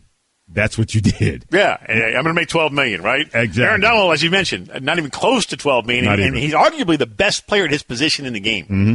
Yep. If you're Aaron Donald, take care of yourself, because the NFL will not take care of you. The Right Time with Bomani Jones. Buying tickets to sports and concerts can be way too complicated, but there is a better, simpler way to buy. SeatGeek is the smartest, easiest way to get tickets to live events. And right now, get a $20 rebate on your first purchase. Just download the SeatGeek app and enter promo code BOMANI today. Welcome to the Right Time Podcast. The Right Time with Bomani Jones. Great article, unless you're a fan of the other NFC East teams not named the Philadelphia Eagles. When it comes to Carson Wentz, by the way, we got two guys working on the show today that are Eagles fans, so I got to deal with this nonsense for the next 5 minutes. Chris McPherson wrote on PhiladelphiaEagles.com titled Wake Up Call. If I had to build a team, I'd want Carson Wentz at quarterback. The Monday morning quarterback analyst basically said, Andy Benoit said this, that if he had to build a team, Ian, over the next 10 years, he would want Carson Wentz at quarterback over Andrew Luck because, A, he's healthier, and B, he's 3 years younger. And 2 years ago, I would have taken Andrew Luck hands down. No doubt. That's no-brainer. And I was there in Buffalo when – and this is why Bill Polian, Freddie, is a Hall of Famer, and you've heard this story before. But, man, we're standing there getting ready to call the game between the Colts and the Bills, Week 1, 2 years ago, and Polian all of a sudden looks at me as we're watching warm-ups, and it's Tim Hasselbeck, Andrew Luck, and he fires one down the middle of the field at Kobe Fleener. And when I say fires one, I mean it was a right. Polian goes, he doesn't look right. I went, what? What? Yeah. Like, who are you talking about, Fleener? Pardon moi? He's like, no, 12. Something didn't look right there. Next thing you know, watches another throw, just a laser. Something's not right with his. That may be the weirdest sound effect I've ever heard for somebody throwing a football. It sounds like something out of a Bugs Bunny Looney Tunes cartoon. Point is, yeah, it was. I mean, he ripped this thing, and Polian. Well, that's why those guys see things that the rest of us don't. And he saw something wrong in his throwing motion, how he was following through, and next thing you know, 2 weeks later, he's done. He's out. Shoulder injury, throwing shoulder, and he was trying to play through some pain that he had, and he shouldn't have. And this is Polian's words. Man, at that point, it's the beginning of the year. Shut it down. Yeah. Get ready for Week 4 or whatever, but he tried to play through it because he's a fighter, and now we're still waiting to see the Andrew Luck that we saw taking his team to an AFC championship game, which seems like an eternity ago, but it was only 3 years ago. But you fast forward to now, Freddie, you can seriously make a case for Carson Wentz. There's no doubt. If I have to go with one guy for the next 10 years, it's Dak Prescott. Really? Quarterback, Dallas Cowboys. Really? His upbringing, and how grounded he is. He is not gone a rock star quarterback. Remember that old quote from Bill Parcells, Freddie? You don't want to get caught up in being a rock star quarterback. When he was talking about Tony Romo, when Tony Romo took over for Drew Bledsoe as quarterback of the Dallas Cowboys. And Dak, last year, I know for a fact, being based in Dallas, that there was a lot of local endorsements. I think there was a Cadillac dealership that wanted to give him a state-of-the-art Escalade to record a commercial. Don't have time. Don't have time for a $90,000 automobile. I've got film to watch, whatever. He refused everything. This young man is beyond grounded. At OTAs, he was the last guy off the field. Minicamp, the last practice, last guy off the field. His attention to detail is remarkable. You ask him when he hears the word interception, you know what he thinks of? His mom, who we lost her to cancer a few years ago. And he says, my mom used to hate interceptions more than anything else. That's why I don't throw INTs. My mom would chew my butt. I mean, he is a remarkably grounded human being that just wants to win. So you can make a great case for Carson Wentz. You can make a great case for Jameis Winston. True. If I got to go with one, I'm going with Dak. I think I got a better one. Freddie Coleman and Ian Fitzsimmons on The Right Time with Bomani Jones talking about Carson Wentz. According to Andy Benoit of Sports Illustrated and the Monday Morning Quarterback, he said if he had a quarterback to build around for the next 10 years, he would choose Carson Wentz of the Philadelphia Eagles. Ian would choose Dak Prescott of Dallas Cowboys. I would choose Derek Carr of the Oakland Raiders. That's a great one. I think he's going to be, and I warned people, I'll never get after the first year. And a couple of Raider fans, I'm talking to you on Twitter right now. Man, Fred, I think this guy's overrated. I don't know what you see in this guy. I said, you give this guy more weapons, and you'll see exactly what I believe you're going to see. Now he's got an Amari Cooper, and believe me, we saw what happened last year. He got injured. The Raiders went downhill immediately. guys like that had that ability to not only make plays, but rally guys around him to make plays. If that defense gets a little bit better for the Oakland Raiders, they're not on that New England Patriots line, but they could be close on that Pittsburgh Steelers line. Also, keep an eye on the Kansas City Chiefs. I think that team could win that division as well in the AFC West. But Derek Carr, to me, just has that about him that if I could pick a guy for the next 10 years, which could be a new golden age of quarterbacks in the NFL, that's Derek Carr, the Oakland Raiders, is that one. He's that Freddie, one for me. To your point, right there, Jameis Winston, Dak Prescott, Carson Wentz, Derek Carr, Marcus Mariota. I mean, there is that next wave of quarterbacks, and you always hear, after the Tom Brady, Drew Brees, Phillip Rivers era, right? Eli Manning, Aaron Rodgers. Well, it's a good boy. It could be a dark day, or a bad era when it comes to quarterback play in the NFL. Who's out there? Take a look at the next wave coming up.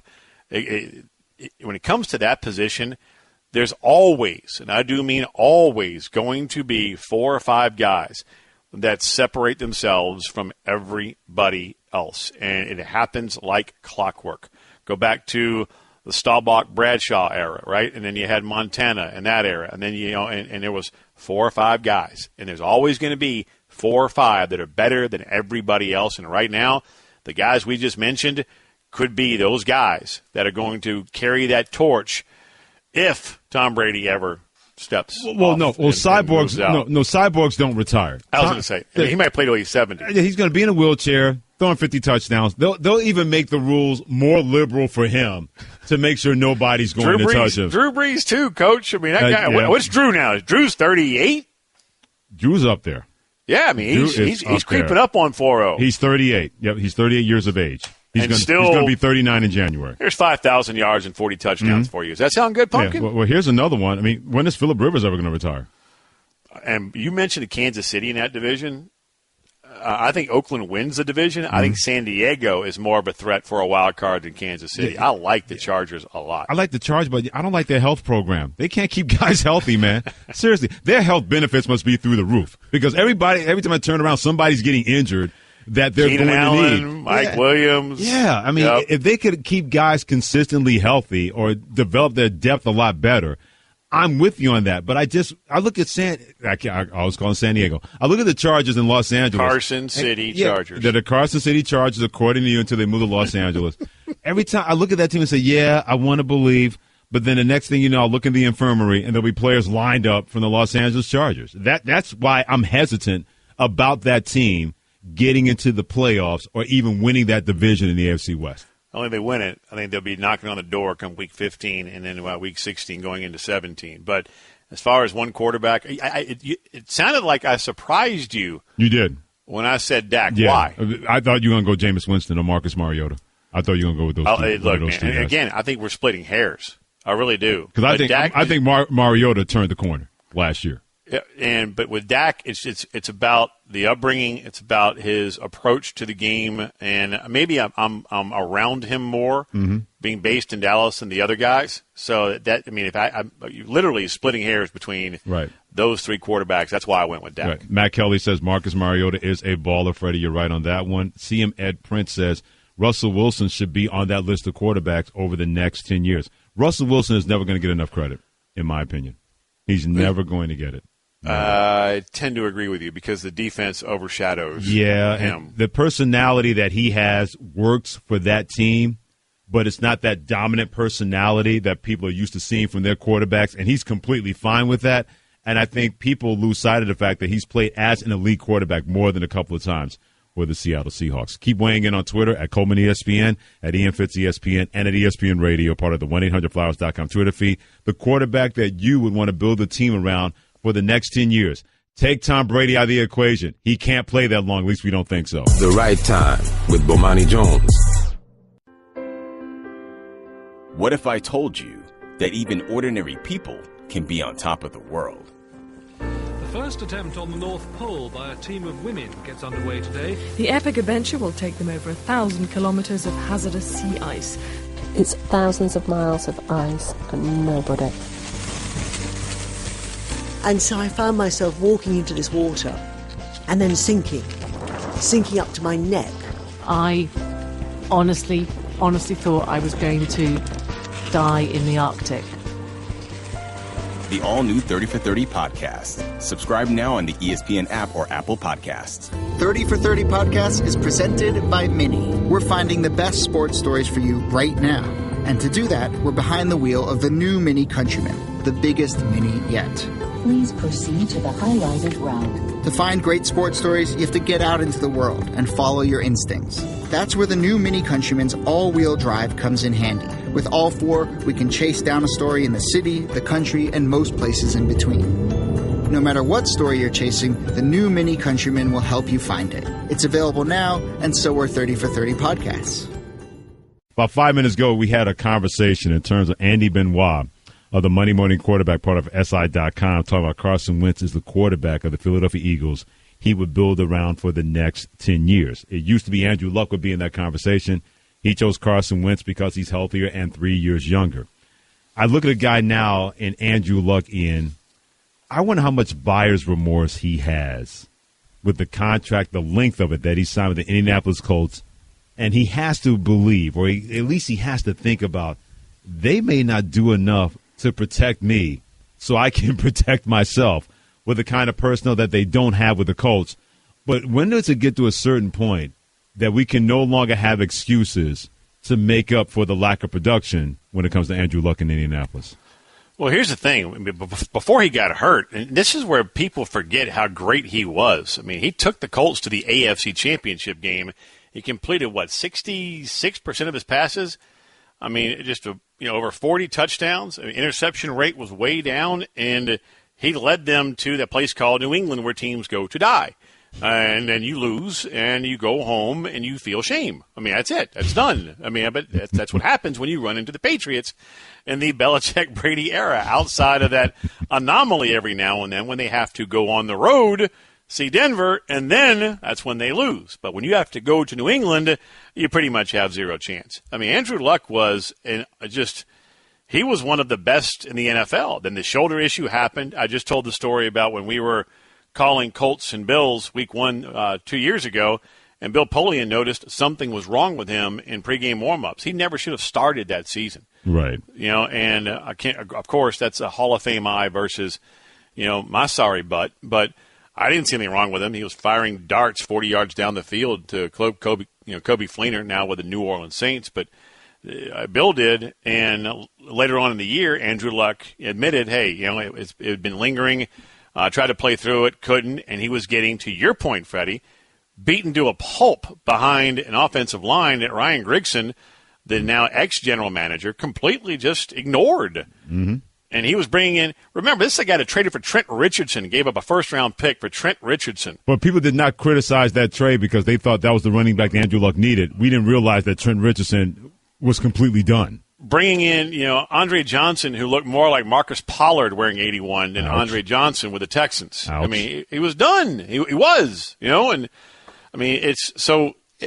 Then Luck obviously gets hurt, and he's been hurt the last 2 years, and now he hasn't thrown. It looks like he may come off the PUP list by the start of the season, but the key word there is may. But here's the thing, Freddie. If I'm the Colts, I don't have buyer's remorse for giving him that kind of contract because I'm looking at the guy that led us to an AFC Championship game. And when he is healthy, he's one of the best in the NFL. The question is, how patient will you be in order to get Andrew Luck healthy again? And, oh, by the way, check the injury report, folks. Ryan Kelly, starting center, first-round pick, and this guy is one hell of a player. Center out of Alabama, out 2 months. So he got hurt in the joint practices against the Lions a couple of days ago, and that diagnosis just came down today.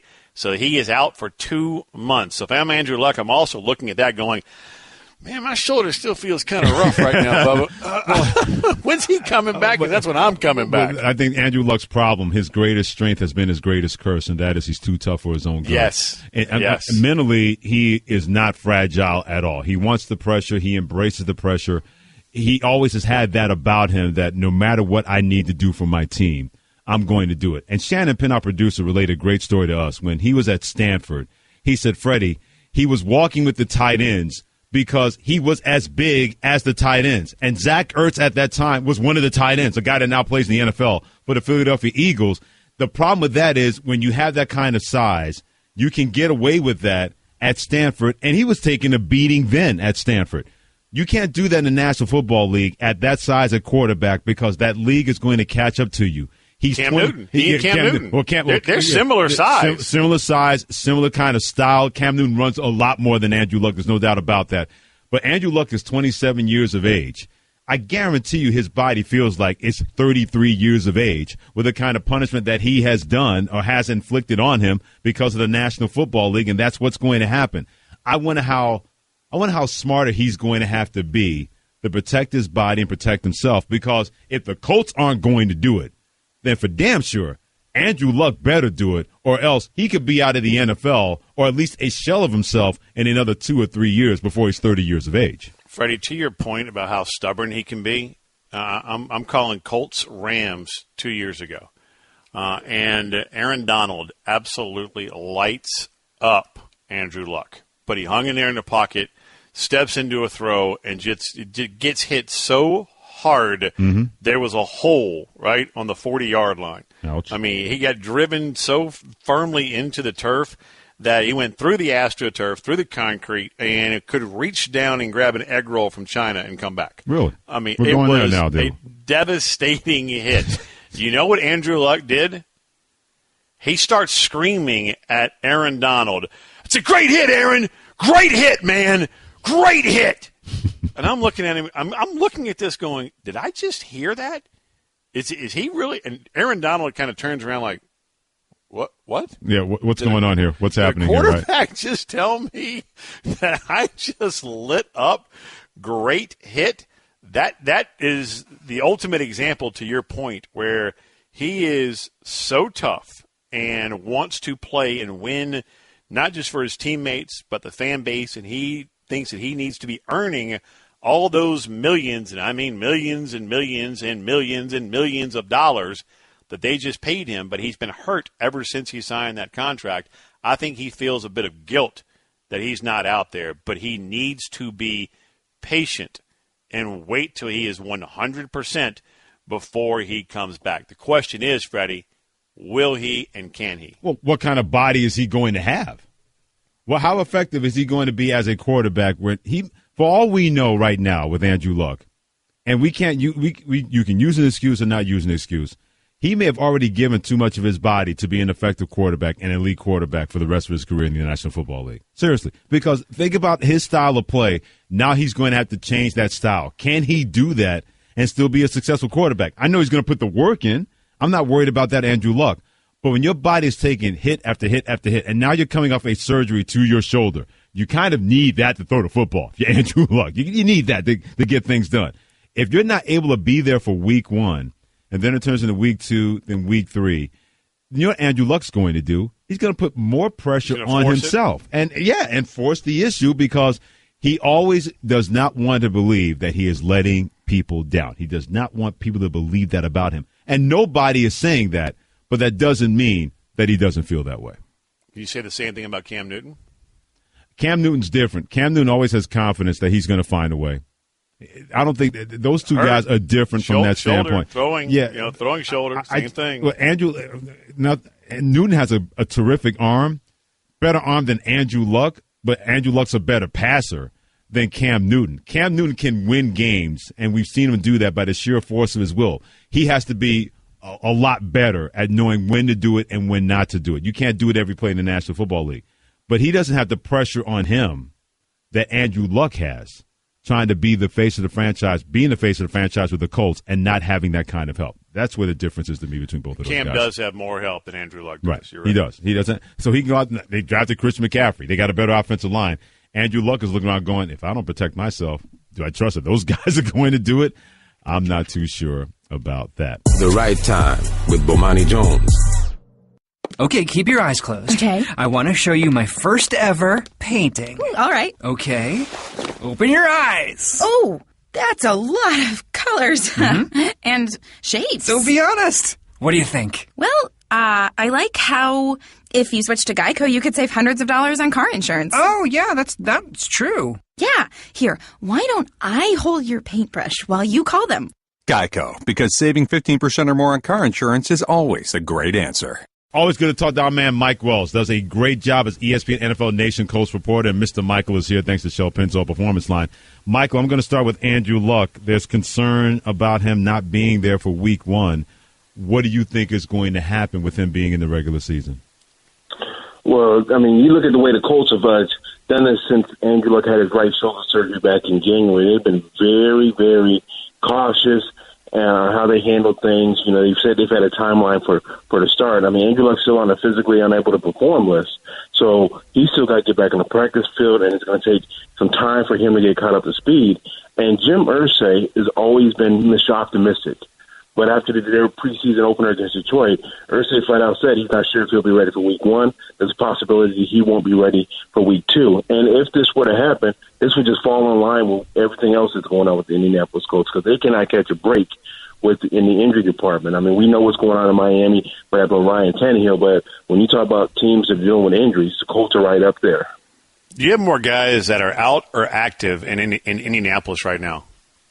You know what? Let's take a quarter out of pocket. If it lands on heads, they got more guys, out there. I mean, that's where it's at right now. You can essentially just toss it up in the air. I got a story on ESPN.com right now, and it's not just dealing with injuries, but they're dealing with injuries to a lot of key guys they expect to play. You know, Luck is the headliner, clearly, but you're dealing with rookie safety Malik Hooker, Dante Moncrief, Philip Dorsett, Eric Swope, the tight end, Jonathan Hankins has missed time. I mean, we can go on and on. Guys that are Ryan Kelly. Yeah, exactly. I mean, Ryan Kelly on the list today. So you're looking at 10, 11 guys who are either starters or expected to be key contributors, and this is not what you want if you're the Colts franchise, a franchise that's coming off back-to-back 8-8 seasons where they've missed the playoffs. How concerned should they be about Andrew Luck's future? Because, Mike, I wonder by the age of 30 if he's going to be a shell of himself. Well, and that's the thing. I mean, you look at it, this is a player who originally injured his shoulder in Week 3 of 2015 season, almost 2 years ago, played all of last year, had a career high in completion percentage while, being on the injury report almost every week last year. And now he's taking a pounding. And what the Colts should be embarrassed about is you have a franchise quarterback, and throughout his career, you essentially try to put together patchwork offensive lines until 2016, where they used 4 or 8 draft picks on O-linemen. If you got a franchise quarterback, you have to protect the quarterback. You can't essentially be trying to, put an offensive line together by closing your eyes and just hoping the pieces fit together. Because if you do that, you have Andrew Luck now, who's missed 10 games over the past 2 seasons, and that number can grow higher if he doesn't play in Week 1. Going back to that 2015 season, he shouldn't have been playing in Week 1. Freddie and I were just talking about that. That injury, by all accounts, was already there. It got progressively worse, and after Week 3, it was church. How much does he have to guard against himself, meaning trying to rush back before he is ready to be back? Well, it's interesting. You would think maybe he would try to rush back. I mean, he has said that, the mental part of not being on the practice field is getting to him, because he, up until 2 years ago, he had taken every meaningful snap in any game he's played at any level. Now, the Colts, they're the ones taking control of this. They're telling him he's got to be patient and let this play out, because the last thing you want is to have Andrew Luck rush back, take a hit in a game, and all of a sudden you're starting over at square one all over again.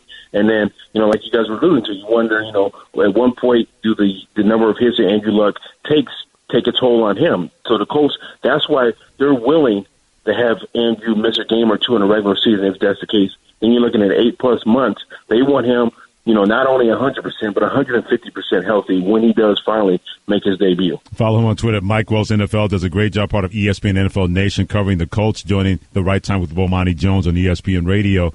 Mike, you had a great question on your Twitter handle.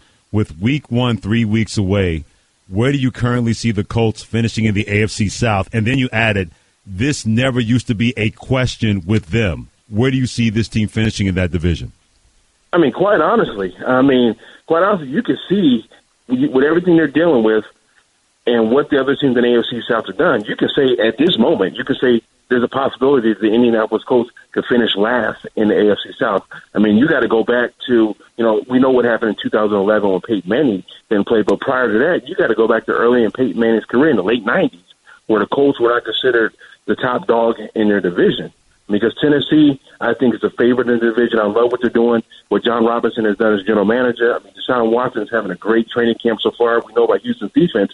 And the only thing that's holding the Jacksonville Jaguars back is Blake Bortles. Because on paper, they got all the right pieces, but who knows? You don't know if Blake Bortles is ever going to get it and become that franchise quarterback. So right now, third and at worst, fourth in the AFC South. And that never used to happen with this franchise. My younger brother was on that 2011 staff. We don't talk about that year. They all got fired mafia style. You don't talk about it at Thanksgiving dinner? No, that does not come up, man. That is one that we don't mention the year 2011 and Colts in the same sentence. Michael, they don't even talk about that over two-piece dinner at KFC, man. I mean, that's not over popcorn, much less anything else. But to your point, right? I mean, that my brother, everybody else got blown up mafia style. Boom, boom. Every Bill Polian, Hall of Famer, gone. How is Chuck Pagano right now handling this MASH unit that he has with this Colts roster? And obviously it all starts with his quarterback. How is Pagano handling this whole entire situation? It's eating at him. And, I think he reached his boiling point today. I threw a question out there because the last couple of times he talked about injuries, Chuck Pagano was Mr. Positive. But the last couple of times we've asked about his injury situation, he's saying the right stuff, but his body language is screaming other stuff. And finally today, he even acknowledged he was on a soapbox. He went 2 minutes straight talking about injuries. We know what's going on with Andrew Luck. That was not expected. That's not unexpected. But when you're dealing with losing key figures like Dante Moncrief and Philip Dorsett, while other guys are out there battling it out, you can tell Pagano's frustration is there. And, deep down inside, he's probably worried about his job status. Because Jim Irsay said he cannot commit to Chuck Pagano beyond the 2017 season. And after back-to-back mediocre years playing in a bad division and not making the playoffs, there's high expectations to try to get back to the playoffs, despite kind of in a rebuilding mode, especially defensively. So as things continue to snowball, I think that, there'll be more stress with Chuck Pagano. Real quick, Michael, 30 seconds left. How surprised are you that we have not heard from Jim Irsay?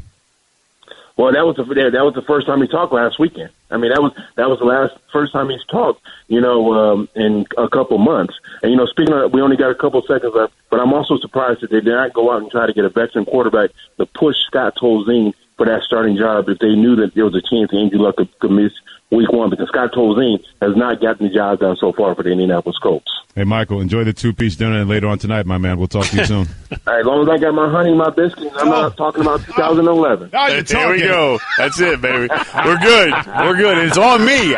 My treat. All right, fellas, y'all have a good one now. You too, boss. Mike. Michael Wells, great follow on Twitter at Mike Wells NFL. Does a great job, part of ESPN NFL Nation, covering the Indianapolis Colts. And, boy, a lot of things going on with that team, well beyond Andrew Luck and his injury status. The Right Time with Bomani Jones. Okay, keep your eyes closed. Okay. I want to show you my first ever painting. All right. Okay. Open your eyes. Oh, that's a lot of colors and shapes. So be honest. What do you think? Well, I like how if you switch to Geico, you could save hundreds of dollars on car insurance. Oh, yeah, that's true. Yeah. Here, why don't I hold your paintbrush while you call them? Geico, because saving 15% or more on car insurance is always a great answer. As of right now, we are 2 weeks away from Labor Day weekend and college football officially getting started. It starts on the 26th. I was about to say, you glass over that first weekend. Because you're the only one who care, outside of Rice and Stanford fans, that care about Rice and Stanford. Oregon State, Colorado State. Big deal. I'm talking about 2 weeks from tonight. That's when it gets started. We got Alabama, Florida State that weekend, Florida, Michigan that weekend. That's when it starts. That's the big weekend, yeah, but it starts that's the next weekend. That's we are 9 days away. That's the weekend. You know what it is? It's an appetizer. It's some cheese fries or some hummus and crackers before Mayweather McGregor. It's not even that good. Oregon State, Colorado State, Portland State, BYU, Hawaii, UMass, South Florida, San Jose State, Stanford Rice. That's not an appetizer, man. That's not even it's football. We've been waiting on it. That's not even a French fry. Not French fries. That's not even a French fry. You know what you're doing right now? What am I doing? You're being that guy that says, I'm not going to watch the Hall of Fame game.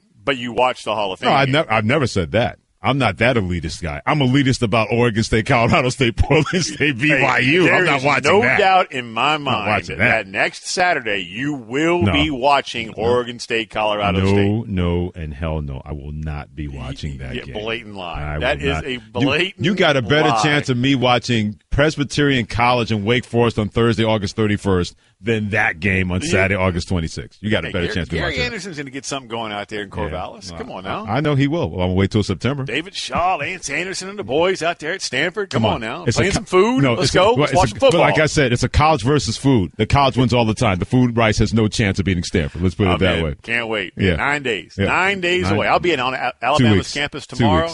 2 weeks. 9 days. 2 weeks. I'll be at Bama tomorrow, sitting down with Bo Scarborough, Bozeman, Hamilton, and the boys. Well, the one side I'm concerned about is $510 million on the line when it comes to mega millions, right?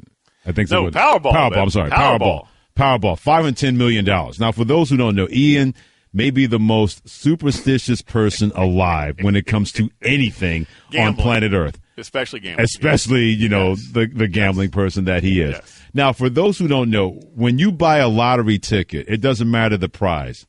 What do you do to ensure that you get a good night's sleep? Well, for instance, like the Texas Lotto was last night, being based in Dallas, along with the Powerball. So I don't check my numbers. I don't care how much it is. Like the Texas Lotto was about $4 million last night, right? Mm-hmm. I'm good with $4 million. So that's life-changing money, is it not? Yes, it is. 40 grand is life-changing money. You put that in the bank and let that collect interest. You can do some things. I never check my numbers whenever I play the lottery. And I will play to some degree pretty much Monday through Saturday. Right. At least $1, $2. Last night, we went $40 on the Powerball. We won $4. So we took a big L last night. And by the way, who did you blame for that? My daughters. See, blaming the kids. And my bride. Because I had each of them fill out a ticket. So it's $2 a pop, right? So that's 5 slots. So it's $10 a piece. I filled out one. On my ticket, I won $4. So I'm the winner, and my girls were a bunch of losers. Wow. But I didn't check it last night because that is the best night's sleep you can ever have. I mean, Ambien is a JV beef brother compared to having these tickets underneath your pillow or in your shirt or in your glove box, wherever it might be. And you talk about the tooth fairy. I mean, hey, nothing is a better night's sleep than sitting on a potential winning lottery ticket. You're dreaming of boats, mountain homes, beach homes. Oh, your kids want to go to Yale and Harvard. No problem. Oh, the dog has ACL surgery. No problem. I mean, you're absolutely gold, and you sleep like a baby. You have to be out. That's what I had last night. Even though I lost $36. You have to be out of your rabid behind mind to think that is a good night's sleep. It was a great night's sleep. I was dreaming what I just said. I was dreaming of beach homes and mountain homes and Darren Brown sending wheels up to come pick me up to go to these places. Crazy, my friend. I'm telling you how it works for me. Yes, I'm trying to help anybody else. Keywords there, how it works for you. Melatonin's got nothing after you just go spend $1 on Powerball tomorrow night and don't check your numbers, and I promise you, just right before you go to bed, remind yourself, oh, yeah, I've got that lottery ticket. Don't do it, people. Don't do it. Don't do it. It's $2. People don't do it. Sleep like a baby. See, stuff like this is leading to the degeneration of our company and also the country because of Ian Fitzsimmons. I'm trying to increase the workplace efficiency. By Dream. $1 and a dream. Sleep. You can sleep anytime. $1 and a dream. Don't let Ian lead you down that path of sin.